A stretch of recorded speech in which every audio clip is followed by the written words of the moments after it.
โฆษณาขึ้นเต็มฟีดแบบนี้เลื่อนไปทางใดก็เห็นแต่โฆษณาบ่สามารถที่จะกดเข้ากดออกมันเป็นย้อนหยังเดี๋ยวคลิปนี้คอยจะพาทุกคนมาเบิ่งวิธีปิดโฆษณาถึงโทรศัพท์ท้ายคลิปคอยจะบอกวิธีการป้องกันและบอกสาเหตุที่มันเกิดขึ้นแบบนี้มันเป็นย้อนหยังแต่ก่อนที่ทุกคนจะไปเบิ่งคลิปอย่าลืมกดเซฟวิดีโอนี้หรือแชร์วิดีโอนี้ออกไปเพื่อให้หมู่เพื่อนได้เบิ่งพร้อมกันกันแรกให้ทุกคนเลื่อนหน้าจอโทรศัพท์ลงมาไปที่การตั้งค่า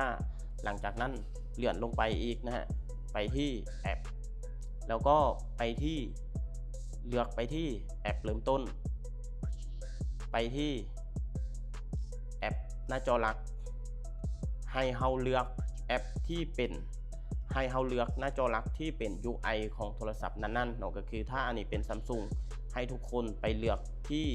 หน้าจอหลักที่เป็น One UI นั่นเองฮะห้ามไปเลือกหน้าจอหลักที่เป็นแอปทางนอกก็คือตัวนี้เป็น Clean Boost หรือว่า F Skin 2และวิธีป้องกันเฮาก็คืออย่าไปโหลดแอปที่เฮาบ่ฮู้จักหรือว่าแอปทางนอกบ่ว่าจะเป็นแอปโหลดเพลงแอปทำความสะอาดหรือว่าแอปเกมต่างๆที่เฮาบ่ฮู้จักเวลาเฮาติดตั้งจากภายนอกขึ้นมามันจะบังคับให้เฮาตั้งเป็นแอปหน้าจอหลักเวลาเฮาตั้งเป็นแอปหน้าจอหลักก็คือมันจะ